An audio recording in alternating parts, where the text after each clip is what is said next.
E neste momento damos início à cerimônia de abertura do curso sobre sequestro internacional de crianças.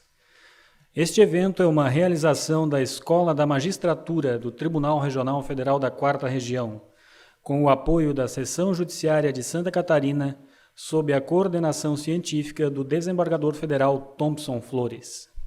Com a palavra, o excelentíssimo senhor desembargador federal Luiz Fernando Volk Penteado, vice-presidente do Tribunal Regional Federal da 4ª Região. Boa tarde a todos. Declaro abertos os trabalhos do curso sobre sequestro internacional de crianças. Excelentíssimos senhores integrantes da mesa de abertura do curso sobre sequestro internacional de crianças, ministro Francisco Rezec, desembargador Thompson Flores, diretor da escola, desembargadores Otávio Pamplona e Ricardo Teixeira, conselheiros da Imagens e juíza federal Luísa Gamba, em nome de quem agradeço essa acolhida para a realização de tão relevante evento, meus cumprimentos.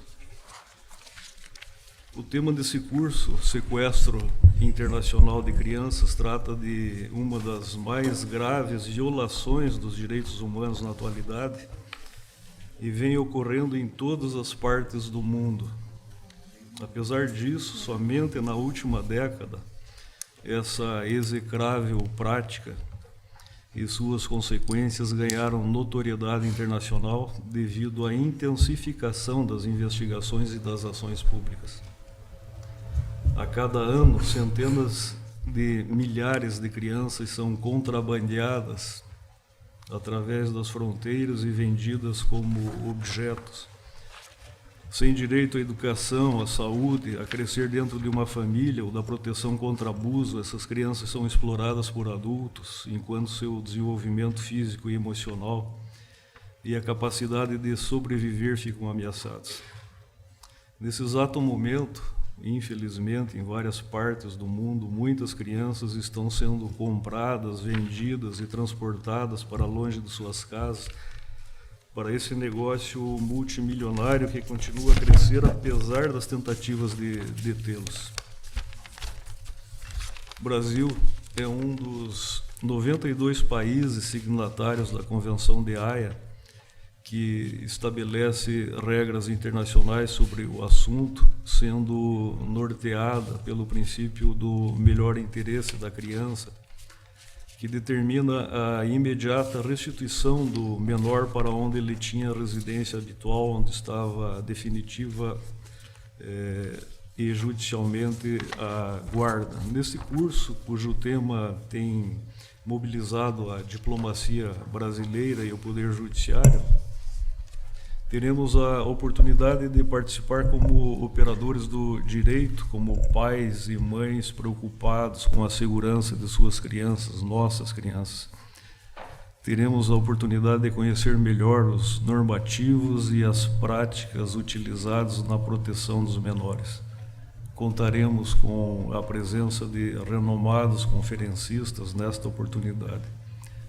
Que os conhecimentos que serão aqui apresentados nos sirvam para reflexão, troca de experiências e de uma revisão de valores e atitudes que nossa prática jurisdicional cotidiana exige. Muito obrigado pela atenção e um bom evento a todos.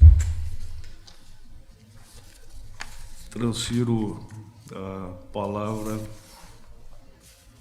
ao excelentíssimo senhor desembargador federal Thompson Flores, diretor da Imagens e coordenador científico do presente evento. Estimado desembargador Penteado, a quem saúdo todas as autoridades aqui presentes ou representadas, estimadíssimo ministro Francisco Rezec, que hoje teremos o privilégio de ouvir. Eu pouco teria a acrescentar o que Vossa Excelência já disse. Acho que realmente mostrou a importância do evento, principalmente para nós juízes que estamos julgando essas questões. Eu participei nos últimos 6 anos de, tranquilamente, 6 apelações envolvendo processo de sequestro internacional de crianças. Inclusive, recentemente, há umas 2 semanas atrás, nós concluímos, acho que pela primeira vez no nosso tribunal, o julgamento e um recurso na execução desse processo, que envolve, indiscutivelmente, questões não só de direito internacional, mas também de direito de família, e que serão objeto de debates ao longo desse seminário. Eu sublinho apenas que eu acho que talvez há muito tempo eu vinha sonhando de fazermos, digamos assim, um conjunto de conferências sobre esse tema, que me parece que havia essa necessidade. Não, ao longo dos tribunais federais, eu acho que houve um grupo de estudos da segunda região, mas não chegou a elaborar um conjunto de conferências como nós estamos fazendo, a tal ponto que o próprio Superior Tribunal de Justiça, eu tive a informação não faz muito, se interessou sobre essa temática e fará, parece que no segundo semestre, nesta mesma capital, um evento sobre os mesmos temas, convidando muitos dos conferencistas aqui presentes. De modo que, então, apenas destacando a alegria de podermos concretizar esse evento, eu devolvo a palavra ao eminente presidente.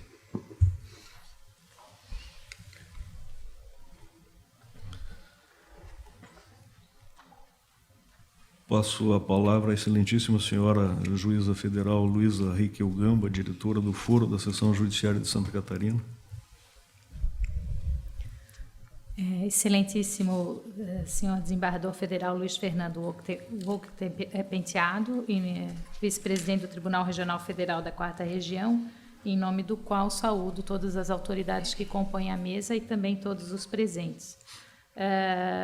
De maneira breve, fica só o meu agradecimento mais uma vez à Emages e ao Tribunal Regional Federal da 4ª Região pela escolha de Santa Catarina, Florianópolis, para sediar o evento, que se mostra mesmo único na temática e, portanto, muito nos beneficia, né, porque propicia a amplitude de participação da comunidade jurídica aqui da cidade de Florianópolis.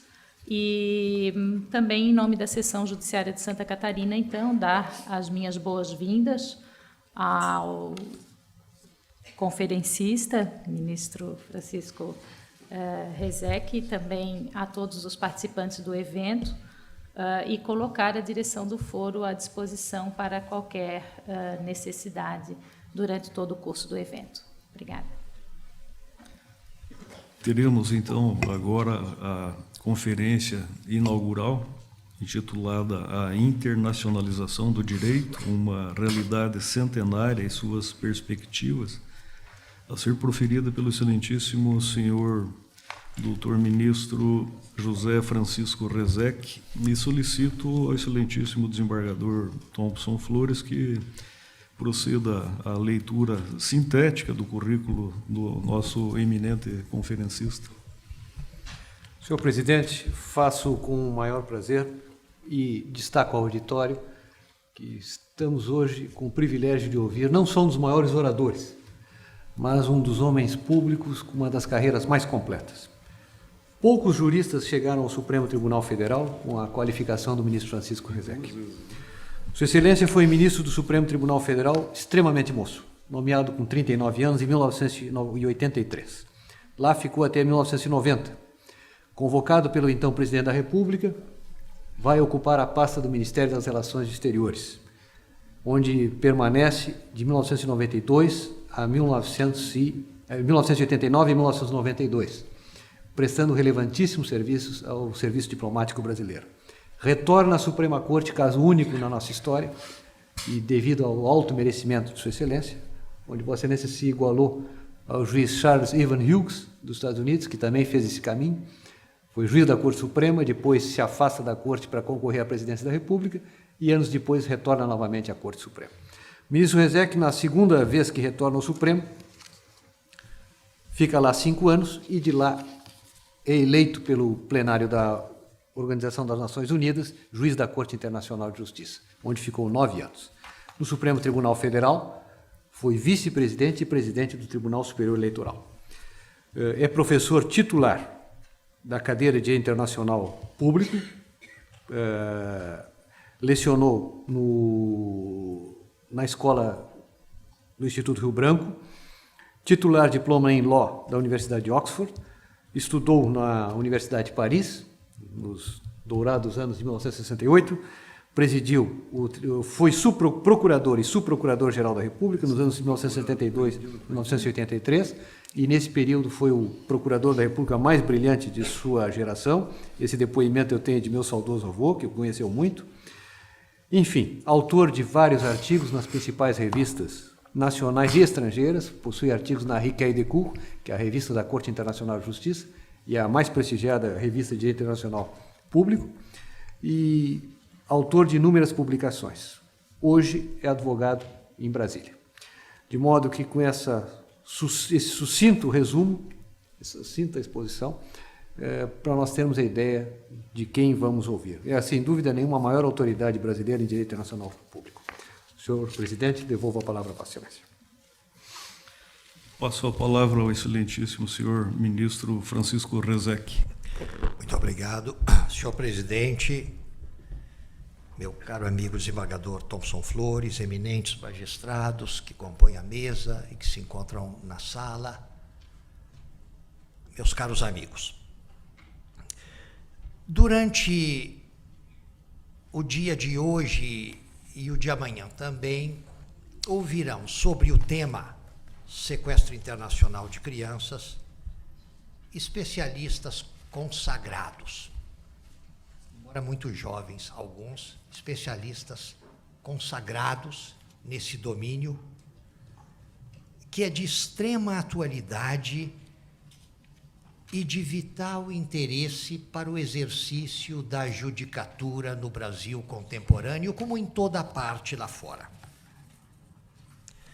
O que ouvirão agora de mim é uma introdução ao seminário que prosseguirá.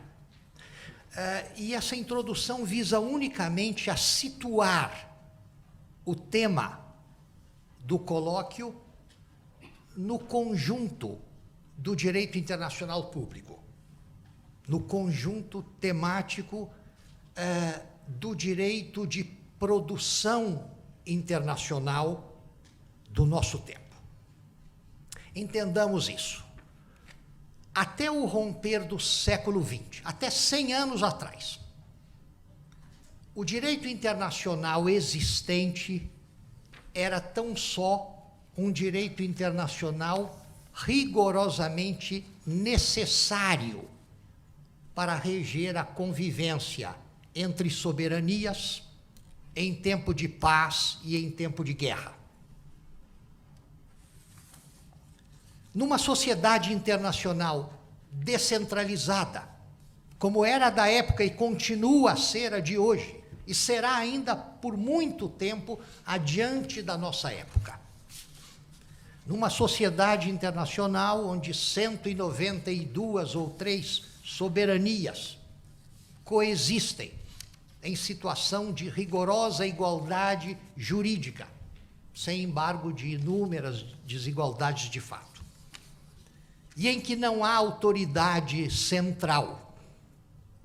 Não se iludam quanto a isso. A Organização das Nações Unidas, mesmo quando viveu tempos menos humilhantes do que aqueles que ela viveu no início deste século, nunca pretendeu ser uma autoridade supranacional.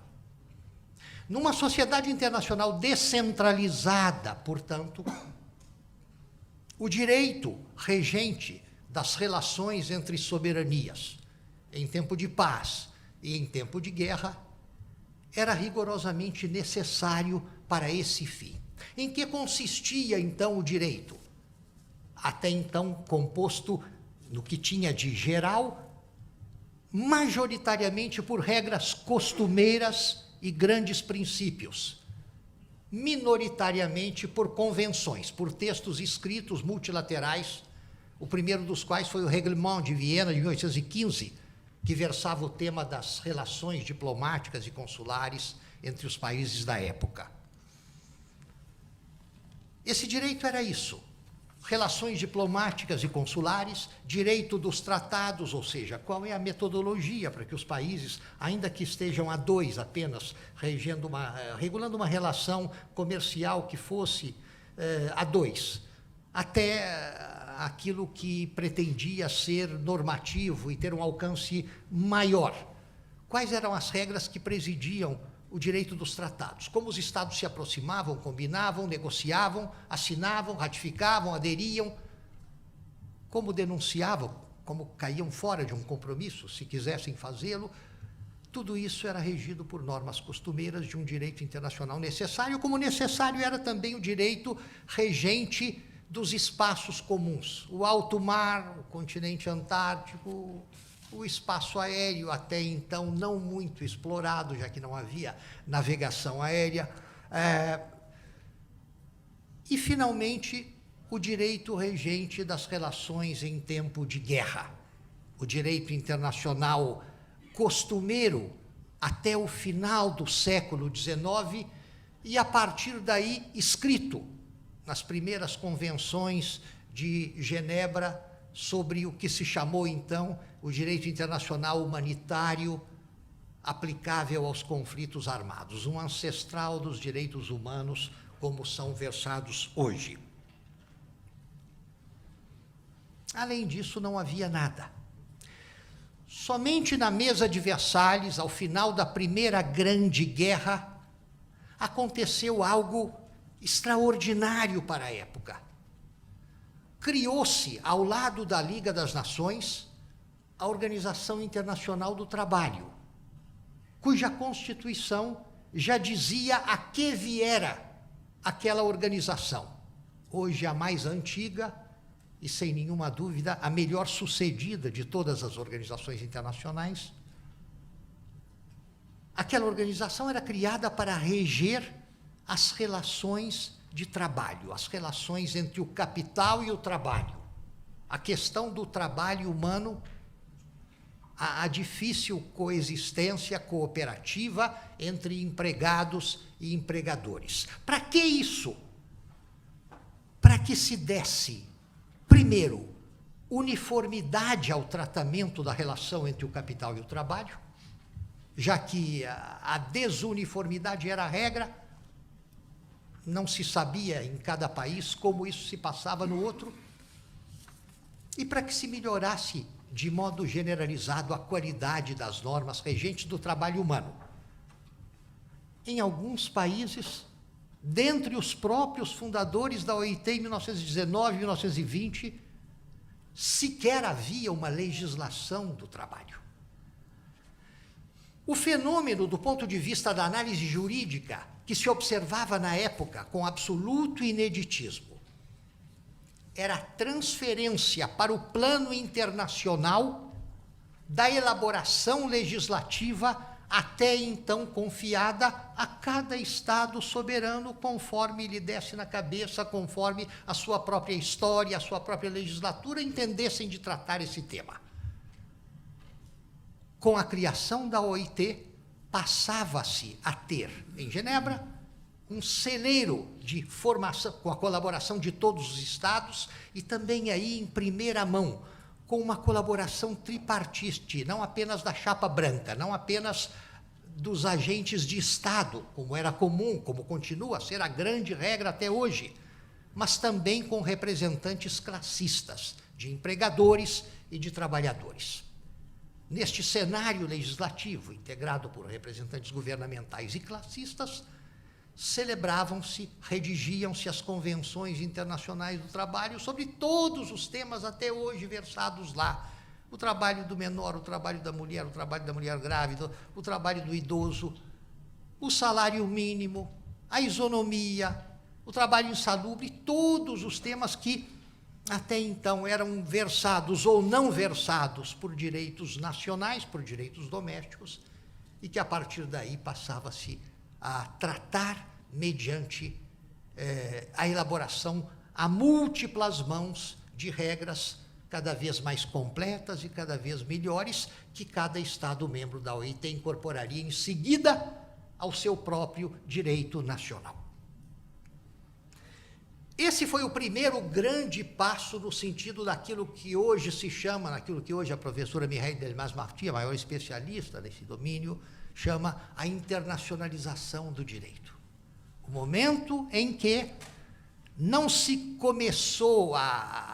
continuou fazendo na mesa internacional de negociação apenas um direito internacional necessário, mas também aquele outro, que só poderia ser melhor na ordem jurídica doméstica dos diversos países, na medida em que fosse elaborado com a colaboração de todos. É dessa matriz de 1920, o direito internacional do trabalho, que surgem ao longo do século as outras vertentes. Um direito internacional tributário, um direito internacional penal, um direito internacional dos direitos humanos, um direito internacional ambiental. Toda essa temática, atentem para isso, toda essa temática era originalmente vocacionada a ser o escopo do direito que cada país elaborasse à luz das suas próprias convicções, preferências e história. E tudo isso passou a ser versado por normas internacionais cujos participantes, cujos aderentes, incorporaram, a partir de então, as suas ordens jurídicas domésticas. Aí é que se situa o tema deste seminário, no domínio desse direito internacional que não faz parte do binômio clássico, regras de convivência entre Estados soberanos em tempo de paz e regras relativas à mesma convivência em tempo de guerra. Mas há duas peculiaridades no temário desse colóquio. A primeira delas é que, daí porque não se pode, tomando por empréstimo a linguagem dos civilistas, dizer que aquilo que se contrapõe ao direito internacional necessário seria um direito internacional útil ou voluptuário. A razão é simples.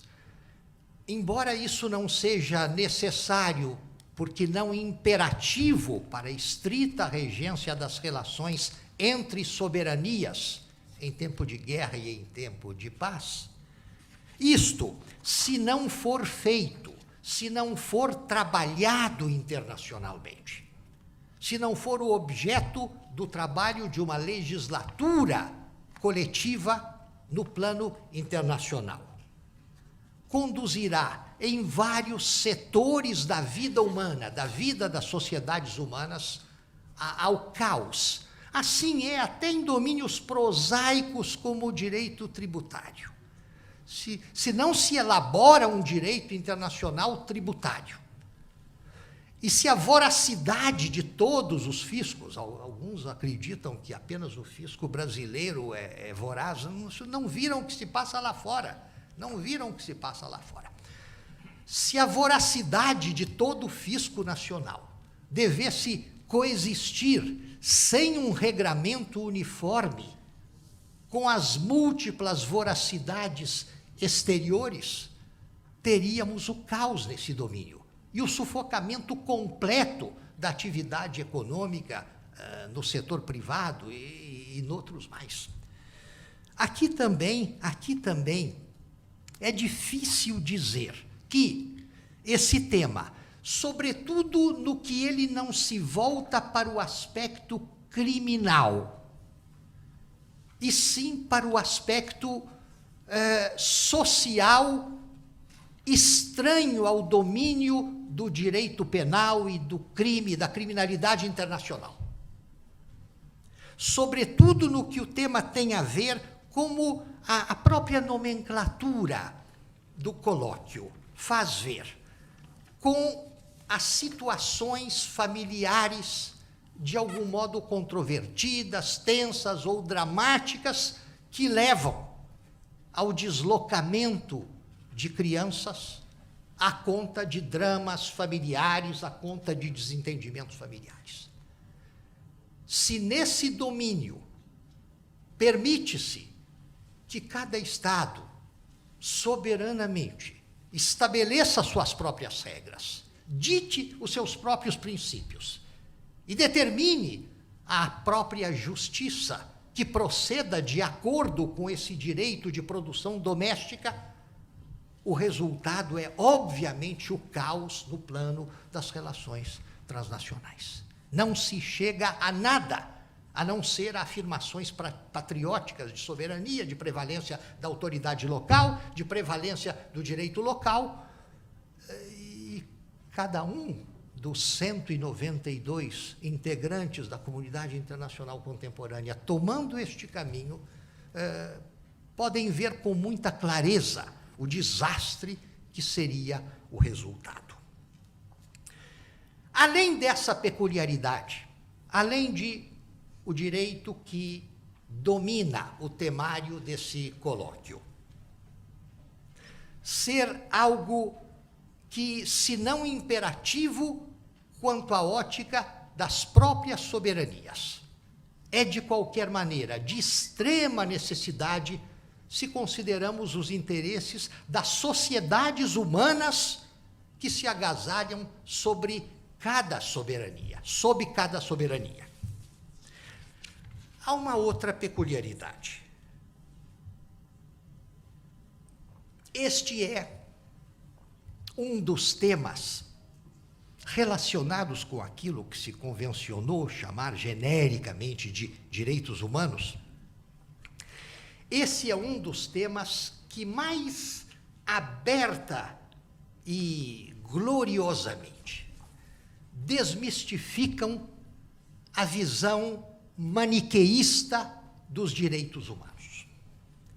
Este é um dos temas em que seria mais difícil para aqueles que têm um desejo ardente de simplificar as coisas, em que seria mais difícil identificar vilões e inocentes absolutos, criaturas santas e criaturas diabólicas.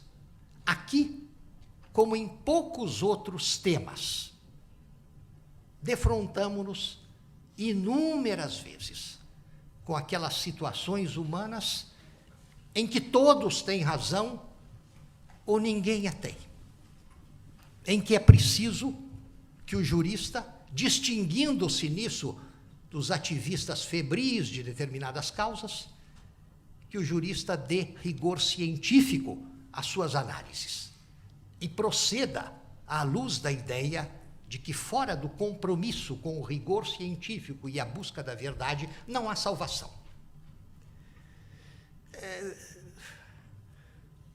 Um dos maiores problemas que a comunidade dos operadores do direito enfrentam nas últimas décadas, no Brasil e também lá fora, em igual medida, é este. Diferentemente de alguns ativistas sem formação jurídica, jejunos em direito, nós não sabemos exatamente do que estamos falando quando usamos a expressão direitos humanos. Volta e meia nos vem à cabeça aquele ensinamento de Norberto Bobbio.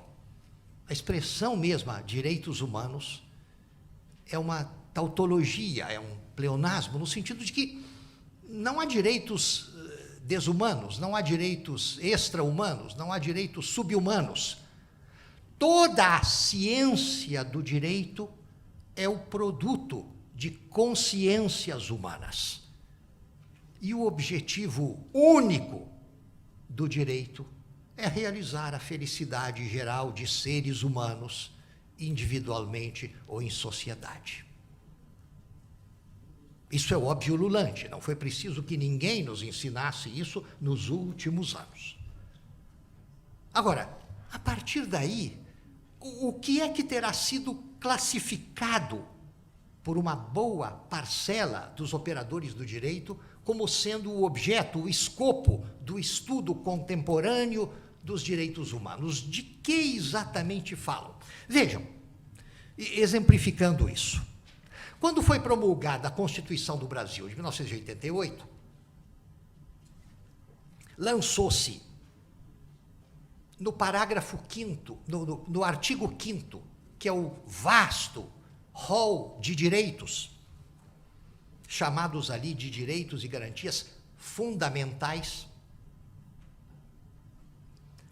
lançou-se um parágrafo 2º que diz o seguinte: isso que vai aí em cima, essa longa lista de direitos aí em cima, não exclui outros direitos eventualmente previstos em tratados de que o Brasil seja parte. E observou-se uma coisa curiosa. Alguns juristas entenderam que aquilo ali dava, do modo como escrito, nível constitucional, estatura constitucional a tratados internacionais relativos a direitos humanos. Embora essas pessoas tivessem, como todo mundo tem, alguma dificuldade, pelo menos às vezes, em identificar num certo tratado a temática dos direitos humanos. Isso aqui é ou não é um tratado sobre direitos humanos? Pois bem, o que aconteceu de curioso?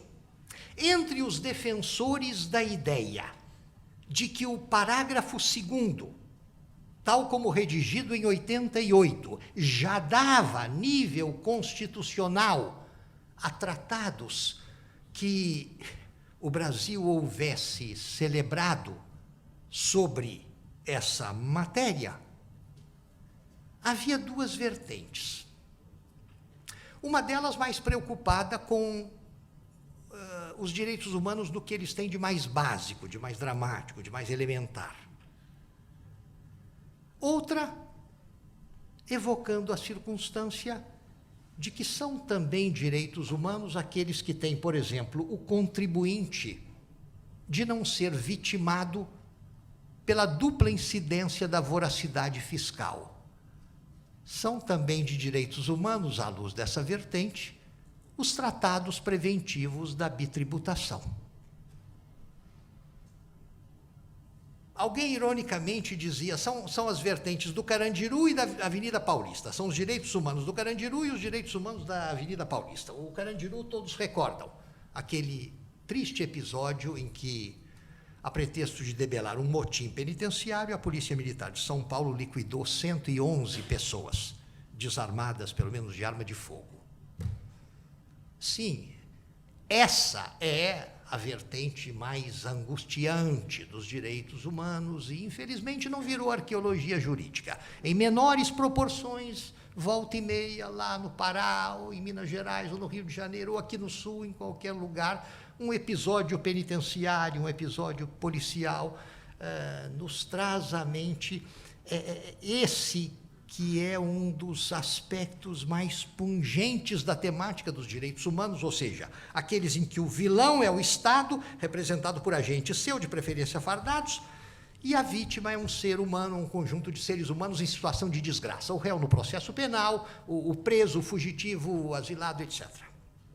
Sim, isso é da mais capital importância, mas não é só isso.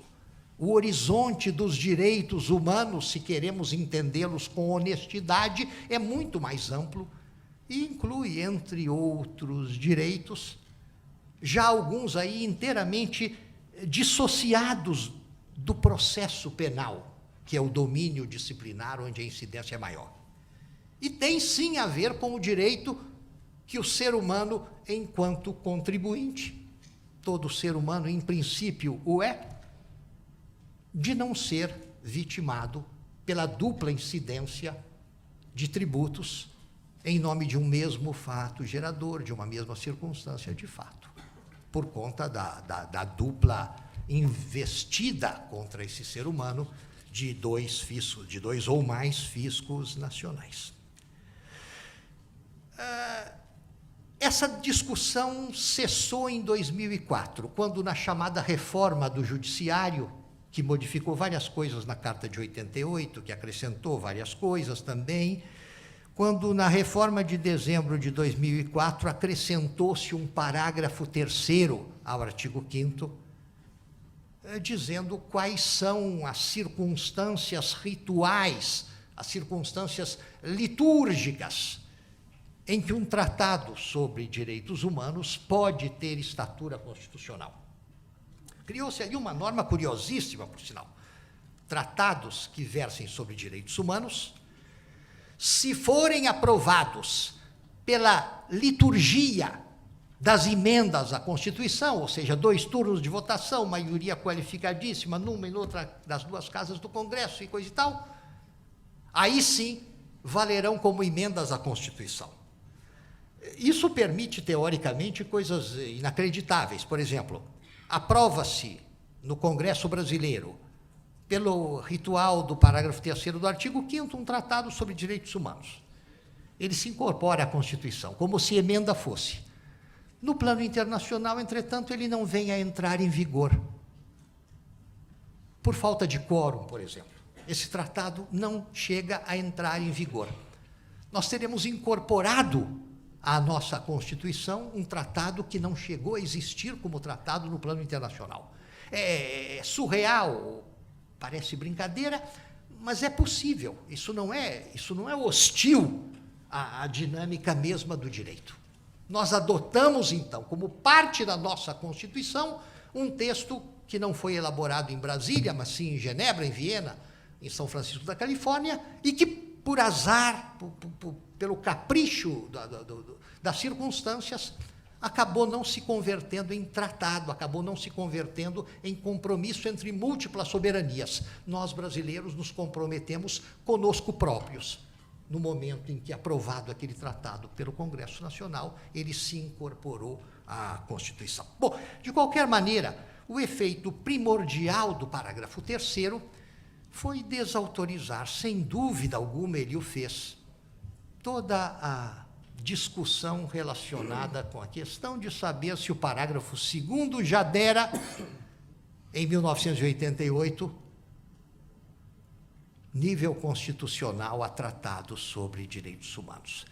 E os observadores mais argutos desse fenômeno tinham ainda o conhecimento de um dado visceral. A discussão era estritamente acadêmica, na medida em que, por mais que se procurasse, entre todos os tratados internacionais celebrados pelo Brasil antes de 1988, sobre direitos humanos, ou sobre qualquer coisa parecida com direitos humanos, ou ao ver de 2 ou 3 analistas inscritos na temática dos direitos humanos, que se vasculhasse minuciosamente todo o acervo dos compromissos internacionais celebrados pelo Brasil até 88, não se encontrava nada, rigorosamente nada, que pudesse acrescentar alguma coisa à lista gigantesca do artigo 5º. Nada. Algum tempo depois, só algum tempo depois, quando ratificamos, quando aderimos a São José da Costa Rica, é que no contexto dessa convenção aparecia lá uma regra acrescentando um direito humano a todos nós. O de não ser preso por dívida nas circunstâncias do chamado depósito com infidelidade, na situação do chamado depositário infiel.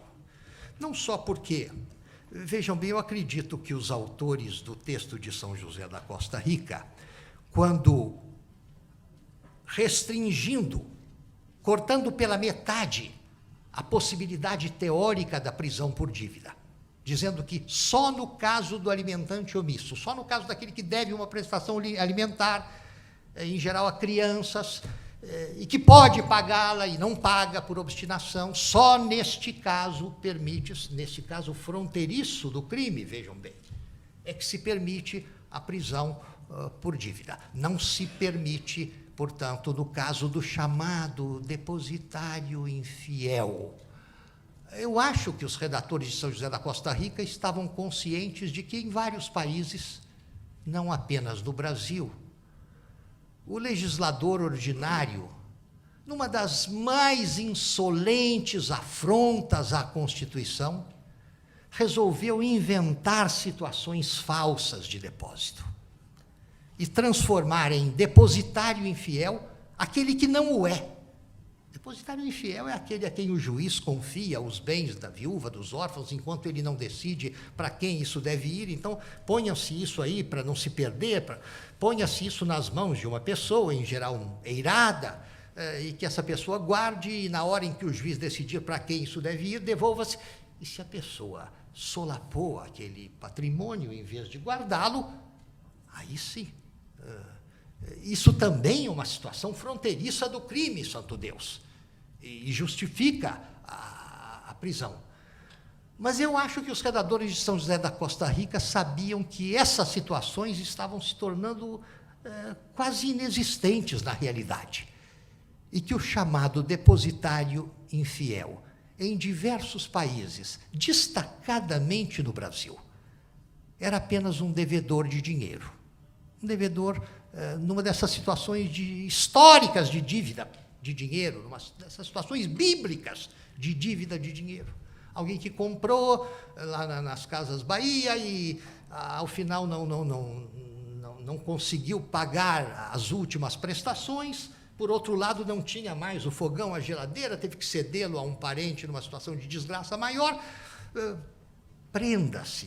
Isso, transformar esse devedor em depositário infiel para o fim de prendê-lo era algo obsceno, que o legislador brasileiro, entretanto, havia criado como situação possível. Bom, então, resumindo, este foi o único acréscimo aos direitos humanos, já esparsos pelos incontáveis parágrafos, pelas incontáveis alíneas do artigo 5º, que tem mais coisa depois do artigo 6º. A única coisa que depois de 88, e já nos anos 90, em 92 para ser exato, isto se incorporou ao direito brasileiro. Sim, tiramos aí de um tratado internacional uma norma que, não sei se conhecem esse fato, mas o Supremo Tribunal Federal logo depois foi levado a decidir sobre isso, e vencidos eu próprio, o ministro Pertence, creio que mais um outro na época, a maioria entendeu que a prisão do depositário infiel ainda era possível, porque se assim não fosse, São José da Costa Rica teria tirado a liberdade que o legislador tem para ir e voltar nesse domínio, etc. Uma decisão muito infeliz que eu procuro esquecer. Depois, já sem mim, o Supremo, por unanimidade, voltou atrás. E, sob a relatoria daquele que fora o maior responsável pelo erro, acertou, penitenciou-se. O Supremo tem essa peculiaridade. Ele nunca cometeu nenhum erro, pelo menos nenhum erro grosseiro, por unanimidade. Quando os cometeu, foi por maioria, muitas vezes por maioria apertada.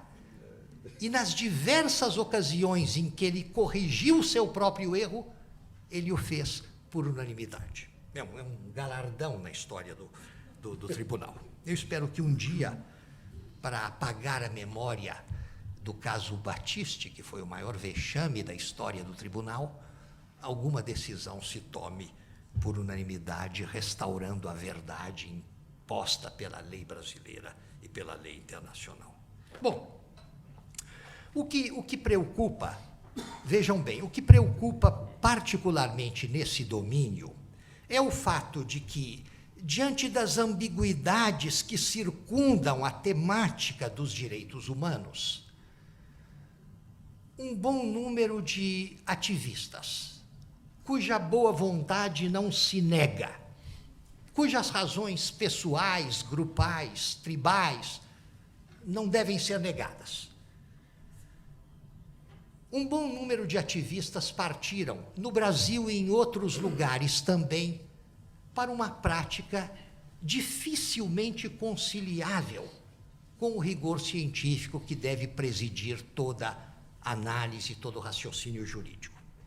Selecionaram habilidosamente os direitos humanos que decidiram proteger. E, em nome da proteção desses direitos humanos, agridem com uma virulência inacreditável outros direitos não menos humanos de quem está do outro lado do fenômeno. Nunca se deve esquecer, por exemplo, ficando no estrito domínio do direito penal e ciências análogas, esquecendo a questão tributária, a questão fiscal, esquecendo tudo que tem a ver com o vil metal, ficando só no domínio estritamente humano do processo penal. Não se pode esquecer que o juiz natural é um direito humano. Não se pode esquecer que a anistia e o perdão são direitos humanos. Não se pode esquecer que a irretroatividade da lei penal é um direito humano. E esquece-se tudo isso com um cinismo antológico, quando se admite que, se alguém deu o grito arvorando a bandeira dos direitos humanos que foram gravemente violados por X ou por Y, ponham-se então X e Y no banco dos réus e nenhum direito humano se lhes reconheça, nem aqueles mais elementares no âmbito do processo penal, desde que existe o direito. E isso é triste porque, enfim, parte de ativistas leigos, mas conta com a cumplicidade de operadores do direito, de quem não se esperava que rompessem seus compromissos com a verdade, com a boa-fé, com a inteligência. Isso tem a ver também com a administração.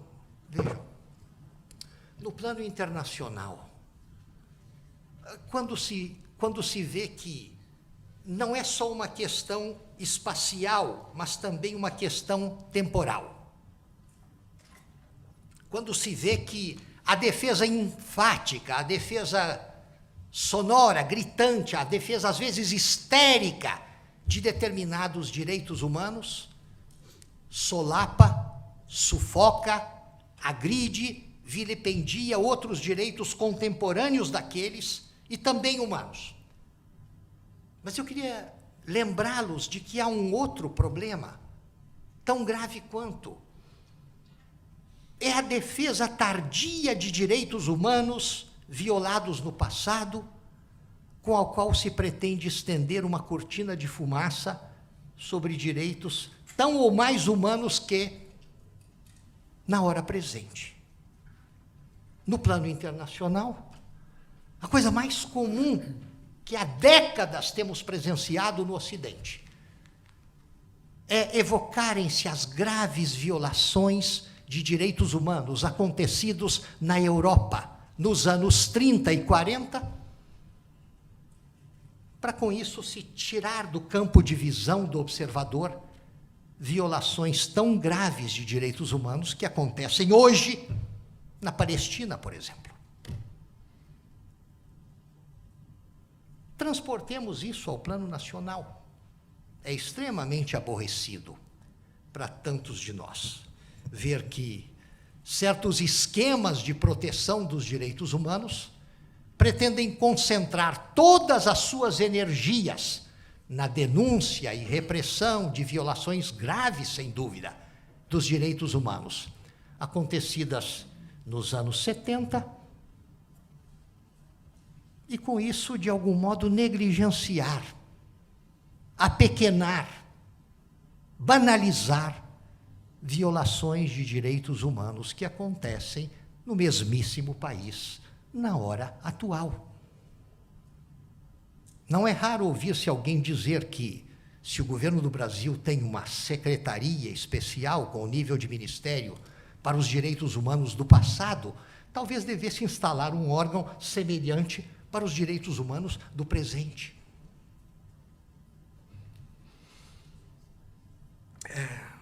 Vejam, isso não tem a ver necessariamente com uma tendência maniqueísta para favorecer determinados direitos e amesquinhar outros, em função seja das dicotomias do espectro político, seja dessa dicotomia Estado-sociedade, Estado-indivíduo.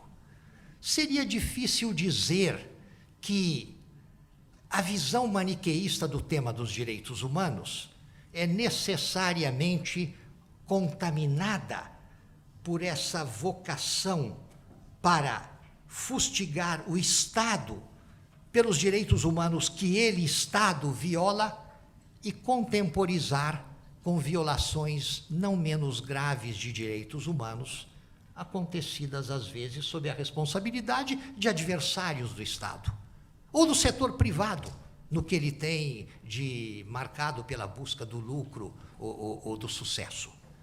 Também não tem a ver com o binômio ideológico entre a direita e a esquerda, se ainda se pode falar nisso na hora atual.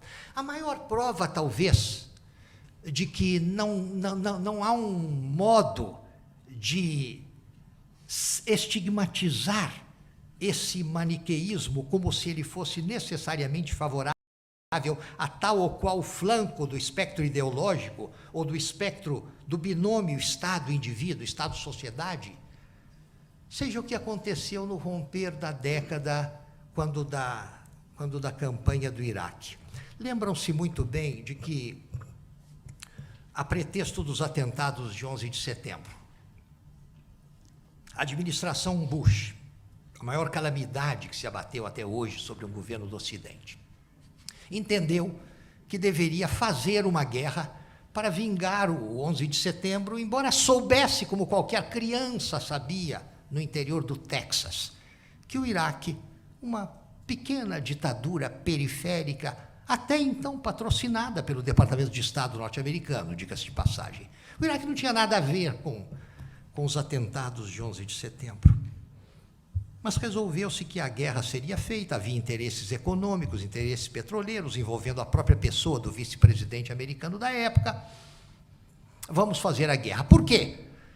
Porque o Iraque tem armas de destruição de massa. Consegue-se a cumplicidade de Tony Blair e de outros fantoches na política europeia, e acusa-se o Iraque de ter armas de destruição em massa que poderiam atingir Londres em 45 minutos. Aquilo ali era de uma fantasia brutal, um país massacrado por anos de embargo econômico, sem recursos para produzir remédios para os seus doentes, livros para os seus escolares, como teria meios de produzir armas de destruição de massa que ameaçassem Londres ou qualquer ponto do Ocidente. Quando não deu mais para convencer nem os fazendeiros do Texas de que não havia de que havia armas de destruição em massa no Iraque, abandonou-se esse discurso. Alguns dias antes da guerra, abandonou-se esse discurso. Adotou-se um outro. Lembram-se de qual foi? O dos direitos humanos. Não há armas de destruição em massa no Iraque, mas aquele país atenta contra os direitos humanos e vamos lá proteger os direitos humanos. E foram lá restaurar a democracia e proteger os direitos humanos. Todos conhecem o resultado. Nunca saberemos exatamente o número de baixas que essa guerra produziu entre civis, incluindo crianças, idosos. 200 mil, dizem alguns, 300 mil, dizem outros, 400 mil, dizem outros. Nunca saberemos. O que sabemos, na ponta do lápis, como dizem os paulistas, o que sabemos na ponta do lápis é que o número de baixas só entre militares americanos foi acentuadamente superior ao número de óbitos do 11 de setembro. Que estranha maneira de proteger direitos humanos.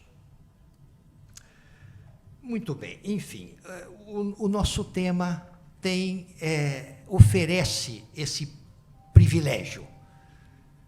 Ele nos permite analisar com rigor, com metodologia, à luz daquilo que orienta a boa análise jurídica de todos os temas, de temas controversos. Ele nos permite examinar um provável confronto a cada caso entre direitos humanos e direitos humanos. A mesa do Supremo, nos últimos anos, foi amplamente povoada por situações assim, por situações que não permitiram identificar o bem de um lado e o mal de outro. Só para lhes mencionar um caso quase que prosaico, porque não envolvente de derramamento de sangue. Nos meus últimos meses de Supremo, antes do meu exílio na Haia, um caso se pôs à mesa como recurso de habeas corpus. O que era o caso? Na capital do Rio Grande do Sul, 2 crianças, creio que 2 meninas gêmeas, bem pequenas, representadas pela mãe, ajuizaram uma investigatória de paternidade. O réu, o indigitado pai, o investigado, era uma figura conceituada na sociedade local, creio que no meio da comunicação. Ficou claro desde a petição inicial que o interesse maior dessas crianças era na obtenção da verdade material a respeito da sua identidade. Se isso deveria ter repercussões econômicas, pensionais, hereditárias, isso viria depois. O interesse básico daquele processo investigatório de paternidade era determinar a identidade das 2 crianças. Elas são ou não são filhas de fulano de tal. A juíza de Porto Alegre determinou a realização do exame do ácido desoxirribonucleico, DNA. E o cavalheiro em questão disse: não faço. A juíza disse: fará sim, se necessário, sob coação, mas fará o exame. Considerando, enfim, certamente considerou aí a relação custo-benefício. A invasividade do exame do DNA é absolutamente mínima. Pode-se fazê-lo mediante a seção de um fio de cabelo. Para garantia de que o produto seja original, pode-se obter um micro-organismo no corpo da pessoa mediante uma picada menos invasiva do que a vacina que se aplica ao recém-nascido. Por isso, o exame é obrigatório. Não, a minha integridade física não pode ser violada. Habeas corpus, o Tribunal de Justiça do Rio Grande do Sul, por expressiva maioria, não por unanimidade, mas por expressiva maioria, nega o habeas corpus. Ele fará, sim, o exame. Supremo, recurso de habeas corpus. Foi julgado no plenário. Eu era o relator. Fiquei vencido junto com os ministros Veloso, Pertence e Galvão, no meu argumento de que nós tínhamos ali, enfim, no contraste entre esses 2 direitos, uma óbvia prevalência do direito das crianças à afirmação da sua identidade,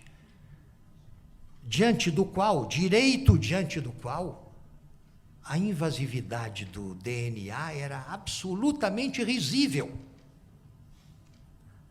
A maioria, incluindo na maioria aí pessoas que sempre primaram pela defesa da liberdade do réu e de outros direitos humanos, a maioria entendeu que não, que o direito à integridade física absoluta do indigitado pai deveria prevalecer e ele não era obrigado a se submeter ao exame do DNA. Essa decisão foi muito comentada em seguida. Durante o julgamento em plenário, um dos membros da casa, um ilustre privatista, nos brindou com a afirmação de que é claro que o direito à integridade física deveria prevalecer, porque o direito das meninas de apurarem a verdade material sobre a sua identidade era um direito disponível, ao passo que o direito do indigitado pai à sua integridade física era um direito indisponível. E ao ouvir isso, eu me disse a mim mesmo: então não entendi nada até hoje, o que eu estou fazendo aqui? Enfim, mas vejam, a maioria que se formou naquele caso fundamentou a sua decisão. E isso mostra, e a maioria estava integrada por ministros, como Marco Aurélio, por exemplo, que se celebrizaram pela sua defesa, até excessiva às vezes, da liberdade humana e dos direitos. Vocês veem que não é fácil administrar esses problemas. Os grandes dilemas que se puseram na mesa do Supremo nos últimos anos, todos tiveram a ver com isso, com situações que é impossível simplificar identificando o herói e o vilão. O caso das células tronco embrionárias, que se desdobrará proximamente no caso do aborto e em outros mais. É o Estado assistindo perplexo e inerme um confronto entre dois setores da sociedade civil que se hostilizam agressivamente, cada um deles levantando uma diferente bandeira de direitos humanos. Esse, portanto, é um tema que certamente dará trabalho. É um tema que exige estudos como os deste colóquio, os deste seminário. É um tema em que se procura lidar, identificar e depurar essa verdade que os juízes do Brasil e do mundo aprendem muito cedo no exercício da sua função. A raça humana não se divide automaticamente entre inocências e culpas, entre vilanias e razões. As coisas dentro da condição humana não são tão simples quanto alguns ativistas acreditam ou fingem acreditar que elas são.